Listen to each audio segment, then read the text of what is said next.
Welcome to this month's video.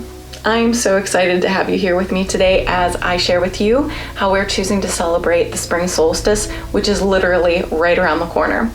So I did a couple of crafts to decorate my dining room table as my husband and I are planning on having a very nice dinner to celebrate the darkness giving way to the light. I love this time of year because not only are the days getting longer and you can feel warmth in the air again, but we can look forward to spending more and more time outdoors. We'll get right into the crafts. I hope that you guys try some of these on your own at home. And I also wanted to mention I recently designed this Stay Spooky sweatshirt, which I love how it turned out. I'll put a link in the description below if you choose to check it out and maybe get one for yourself. And as always, I really appreciate your time and your support. I started out by creating a template for 2 place card holders. I would have made more, but due to the current circumstances going on in the world, we're not having company for dinner. We're going to be making 2 small rabbits that are going to be holding our place cards. I'll have the template available on my Patreon. You'll want to start by cutting each of the shapes from the template. Each shape is labeled and numbered so you know how many of each you will need to cut from the felt. The template makes 1 bunny, so if you want to make more, make sure you multiply the number of pieces you cut. I use a marker to outline each template to make it easier to cut. And don't forget, you can use any color felt you like for these rabbits. I then use embroidery thread that is as close to the color of felt that I can get, and I split it in half so I'm working with 3 of the 6 strands of thread. There's this diagram here to show you how we'll be sewing everything together. We are going to be using something called the blanket stitch, and I'm going to start on the arms. I start by pulling my thread through the first layer and then back through both layers. I'm left with a loop that I can pull my working thread through, and now I have my starting stitch. Next, I move down about 1/4 of an inch and pull my thread through both layers until I'm left with a small loop that I will pull my working thread through. This is what I'm going to be doing all the way around the arm, leaving the top open so I can add some stuffing.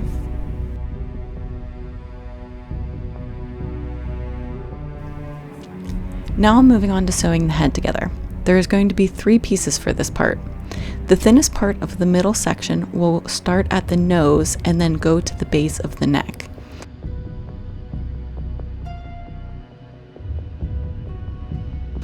Sew the middle section to this one side, and then once done, go back and sew the second side from the bottom of the head all the way around to the middle section and then back down to the bottom of the neck.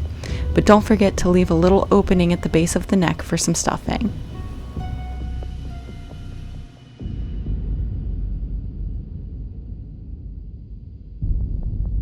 I was actually left with a little bit of extra fabric here, so I cut it down, leaving about 1/2 inch.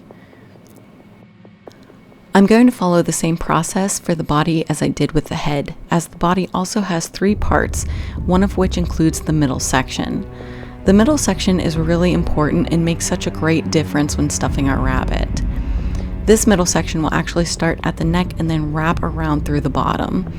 I leave the top open for stuffing and also for when I sew the head to the body.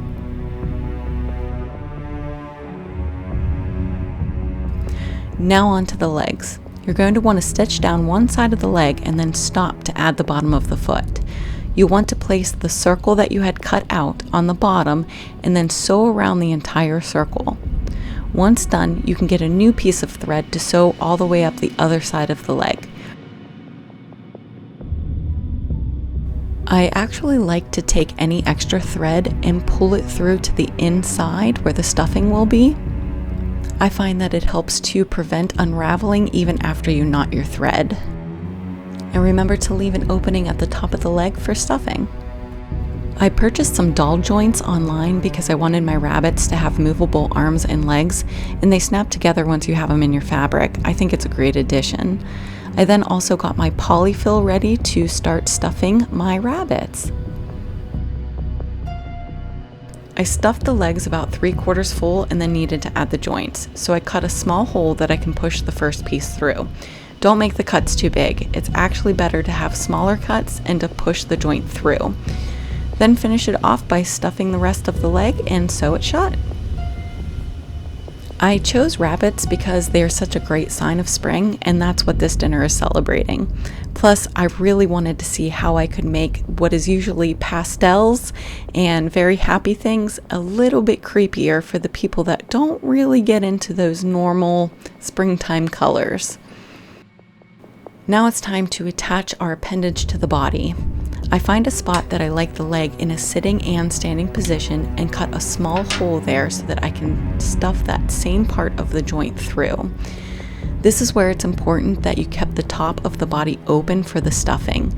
You'll want to reach into the body to find the joint that you just pushed through and then clip on the final piece. Now we have a movable leg, and we'll want to add our other one on the other side.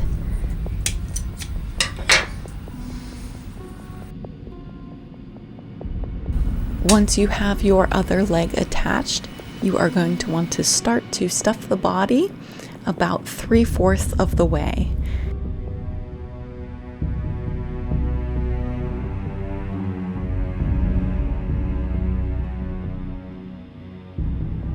We're going to do the same thing for the arms as we did the legs. I stuffed them about 3/4 of the way, and then I'll add the first part of the joint, and then I'll finish stuffing it and then sew it shut. Always make sure that you don't overstuff any parts of this. Unfortunately, if you put too much stuffing in, you can see it through the seams. So just make sure that there is a nice amount and none of your seams are bulging. I now find a place where I would like to add the arms, and I cut a small hole to push the joint through. I then reach inside and add the final clip to the joint, and we have movable arms.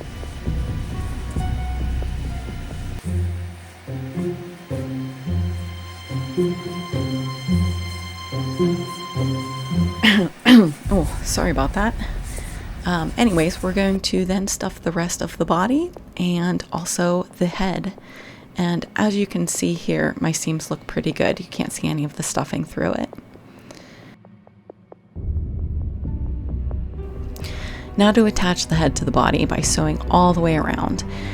I also stop when I'm almost done and add any additional stuffing that it may need. And then I sew it the rest of the way shut. And now we're almost done constructing the body of the rabbit. We just need to add some ears, and then we can really have some fun decorating him. Now we're going to be making the rabbit's ears. So for this part, I decided I was going to use black felt for the inside of this rabbit's ears, and I actually used cream for the second rabbit. You're going to need some crafting wire as well if you would like to make your rabbit ears flexible. If you don't care about that, you can just skip this step. Since there are 3 felt pieces per ear, you're going to want to layer the smallest piece first, which is my black felt, and then one of the larger brown ears. To attach the wire, you'll want to sew that on as seen here by sewing it on along with the black felt. Then you'll add your final ear piece and sew all the way around so that the wire is now enclosed.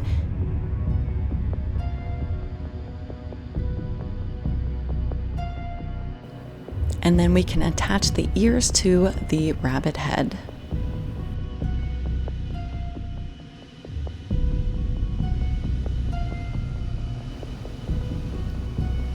And I really like how I can bend the ears into any position that I like. And as you can see here, this is where I added the cream ears on my other rabbit. I did want each of them to be slightly different. Now comes the fun part of decorating our rabbits and really bringing them to life.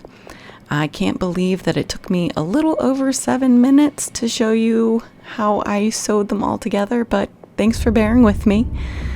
So I want these to be creepy rabbits, and I decided to paint some dark circles before I glued on the eyes. I purchased the eyes online and just used a glue gun to attach them.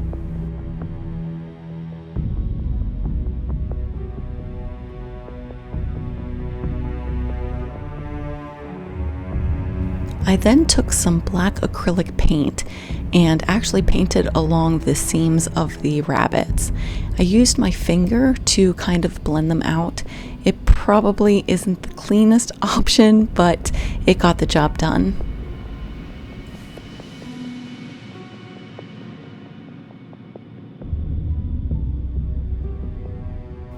I decided I wanted to add some eyelids next, so I took a little bit of glue and positioned them to where I wanted them, and then finished it off by adding some additional black acrylic paint around the eyes.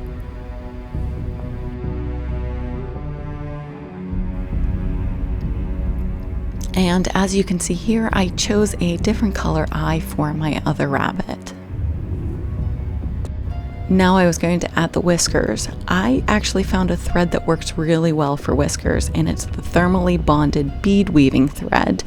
And I found this in the beading aisle at the craft store. I just really like how they don't fall down and hang there. They actually kind of stick out, and that's exactly what I was going for.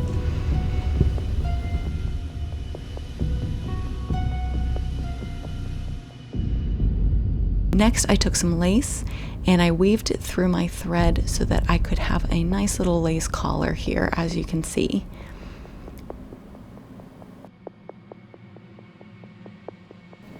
I hate having any strings hang down, so I just pulled them through the body of the rabbit and then cut them.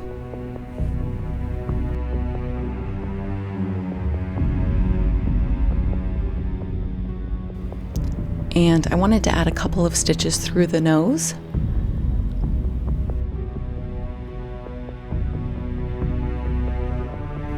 And I used a pastel crayon to kind of just add a little bit of color along the lace as well. I also made sure to add some stitches on the nose of my other rabbit, and then I actually decided on black thread for his whiskers because I just wanted them to be a little bit different.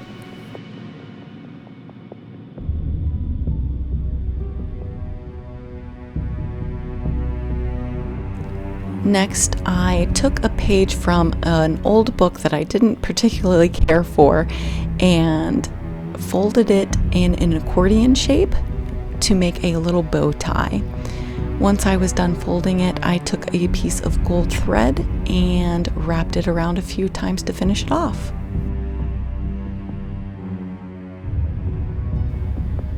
Next, I took some sheer fabric that I had and tied it around the rabbit's neck, and then added the bow tie, and then I actually went back and cut the sheer fabric to about the same size as the bow tie, just to give it a little bit more character.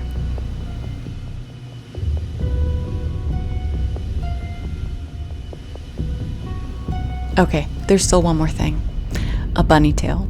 So I took a little bit of my felting wool that I had and I just stabbed it enough until I had kind of a fluffy little bunny tail, and then I used my glue gun to glue them on. And that's our final touch. Our rabbits are finally done.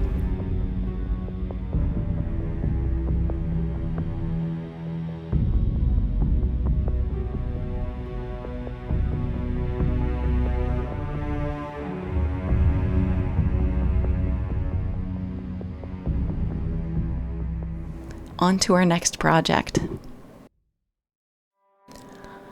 The next piece I will be creating is our centerpiece. I saw these really awesome skulls online and decided to pick one up for about $8, and it was so worth it. The top of the skull pops off and the jaw moves. The only thing left to do is paint it and make it look like a real skull. I used acrylic paint to paint in the eye sockets, the nose, and around some of the teeth. I then used a paper towel to smear some of the paint as well so I could lessen the harshness of the lines. I also used a dry brush to help blend the paint.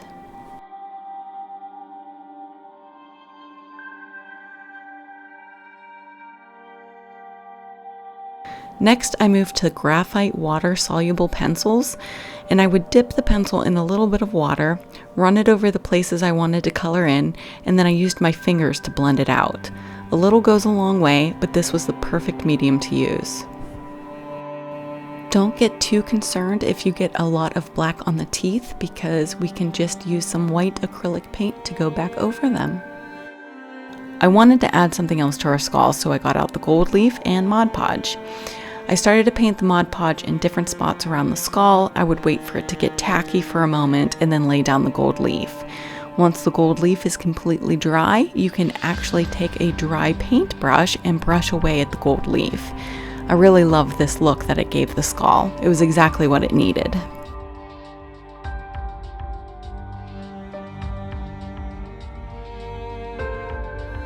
Now to make the skull look ready for spring. I had a dried bouquet of flowers that I could use for this, so I broke off my favorite ones and started to glue them to the skull using hot glue. I also think this would look just as good with some fake flowers as well.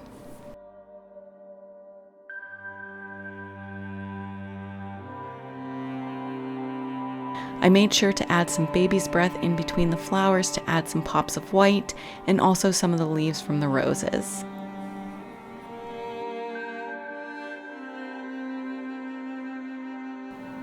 I then took a wooden circle made from birch to glue the skull onto.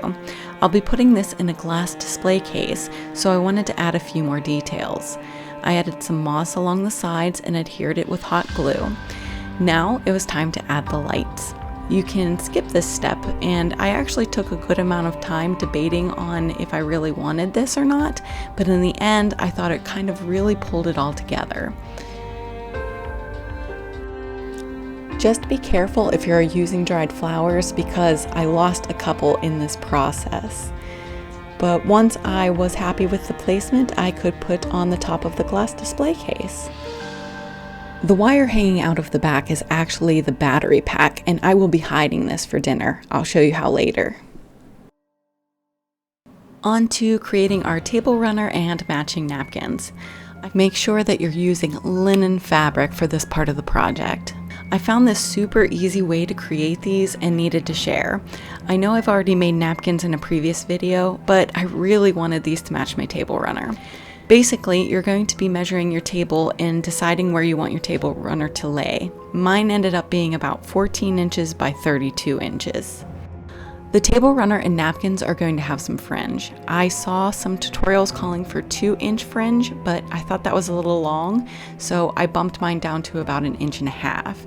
I took my clear ruler and just went around the edges and marked that area with a water erasable fabric marker. I set my table runner aside and started on my napkins. I actually called my mom about this one. I kept reading that dinner napkin should be about 18 to 20 inches, and I really just think it's so big. So we talked it out and decided on 14 inches. I personally just like that size better.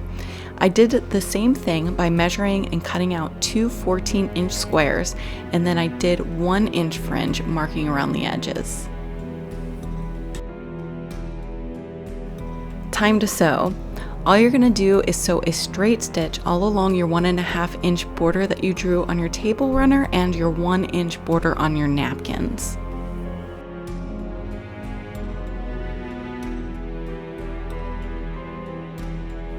And that's really all the sewing that you're going to do on these. It's absolutely wonderful. And here comes the tedious part. You're going to pull out one string at a time all the way around the napkins and tablecloth. It's a great project to do while watching a show or a movie, and I found that pulling one at a time is best. They do come out pretty quickly and easily, and it really didn't take me as long as I thought it would. Plus, I love how these turned out. I am going to definitely have to make some more.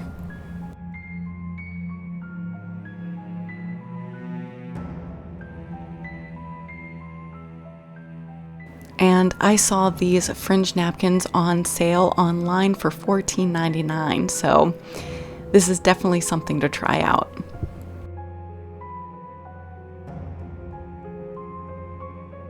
The other reason I wanted to do some napkins was so that I could create these napkin rings. I first sketched out a bird and then cut it from the paper to make a template.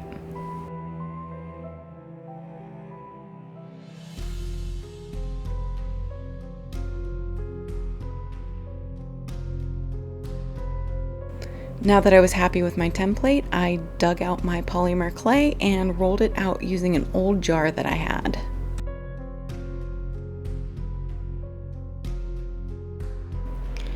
I rolled it so that the clay was about 1/4 inch thick by the time I was done. Then I laid my template on top of the clay and I used my sculpting tools to cut around the edges.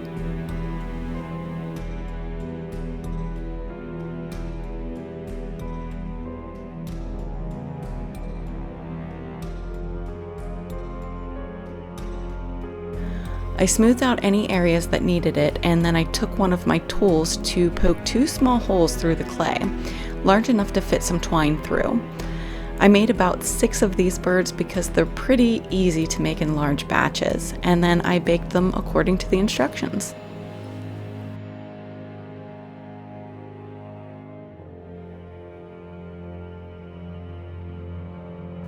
Once they're completely cooled, I used triple thick gloss glaze to coat them. My goal is to make them look like they are ceramic, and let me tell you, this stuff does the trick. I coated them rather thin the first time, but you should really be kind of generous with them and then let them dry overnight. So I just ended up putting on a second coat the next day, and I was absolutely thrilled with how they turned out.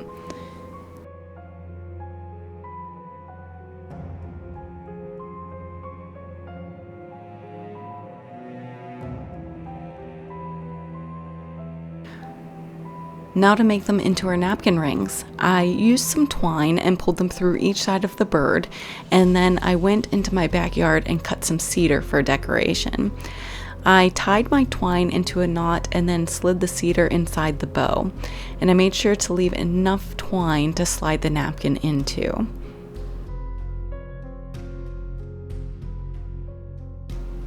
Feel free to also tie them onto your napkins. You don't have to do this to slide it in, but it's just the way I like to do it. And I have to say, this is one of my favorite things that I have ever created, and definitely my favorite project in this video. I absolutely love how they turned out. I like that I used the black clay because it still gave the creepy factor, but I added a little bit of the cedar to bring in nature and spring.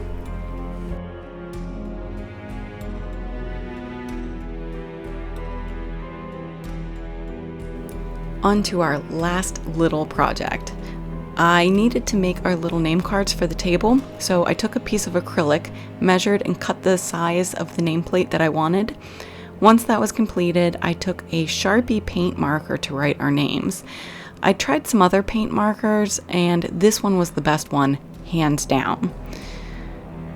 I actually hate my handwriting, so I used my iPad for a font to trace, so I kind of cheated.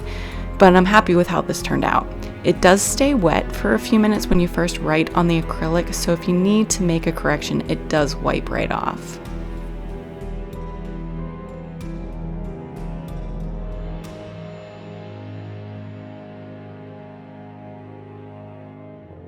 Then I added a few little leaves just to give it some final touches.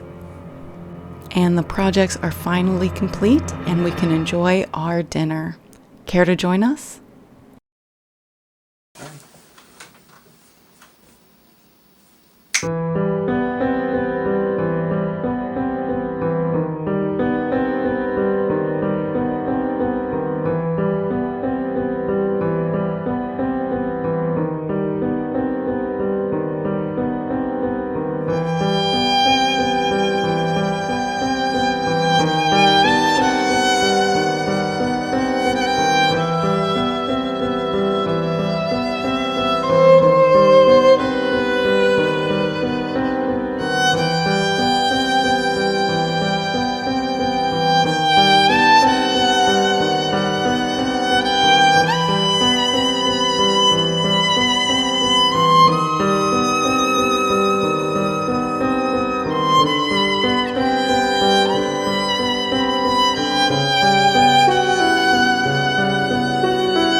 Thank you so much, everybody, and remember to stay spooky.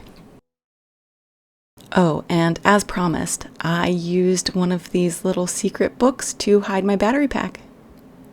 Told you I'd show you.